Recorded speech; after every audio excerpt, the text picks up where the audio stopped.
Mount Everest, the highest point on Earth, a mountain of dreams, but also of tragedies.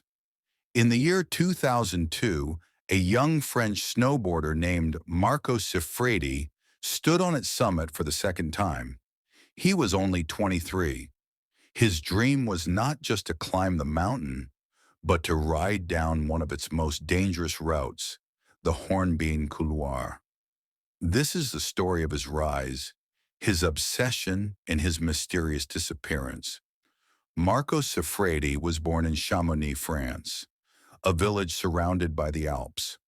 Growing up, he fell in love with snowboarding and the thrill of the mountains. From a very young age, Marco showed a unique passion. While others played it safe, he wanted to push limits. Friends called him fearless. In truth, he was not fearless. He was obsessed with challenges that seemed impossible. And his greatest obsession was Mount Everest. In May of 2001, at just 22 years old, Marco climbed Everest from the north side. His dream was to ride down the steep and narrow Hornbein Couloir. But conditions were too dangerous that year. The snow was unstable, and avalanches were likely. So instead, Marco turned to another route, the Hornbein Couloir. At the top of the world, he strapped into his snowboard, took one last deep breath, and launched himself into history. For the first time ever, a human being snowboarded down Mount Everest.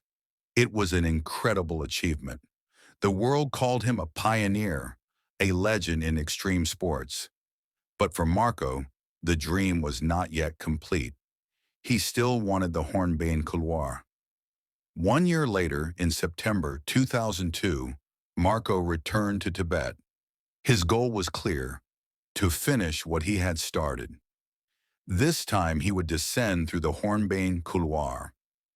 On September 8, 2002, Marco reached the summit again.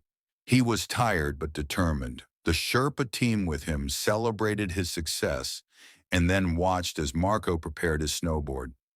The sky was clear, the air was thin, and the Hornbein Couloir waited.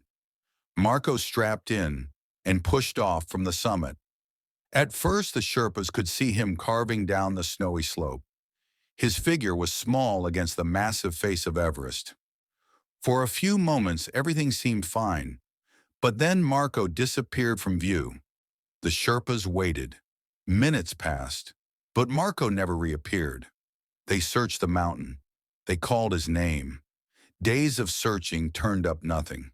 No snowboard, no equipment, no trace of Marco at all. It was as if the mountain had swallowed him whole.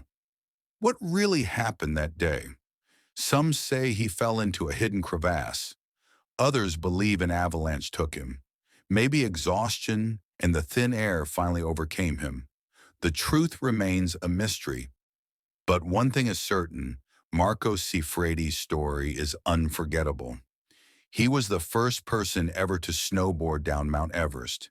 He chased the impossible, even if it cost him everything. At just 23 years old, Marco left behind a legacy of courage, obsession, and daring adventure. Mount Everest is not just a mountain. It is a reminder of human ambition, of nature's power, and of how thin the line is between triumph and tragedy. For Marco Siffredi, the mountain gave him immortality, but it also claimed his life. This was the story of the young man who dared to ride down the roof of the world and never returned. If you enjoyed this story, don't forget to like this video and subscribe to the channel for more amazing adventures. Thank you for watching.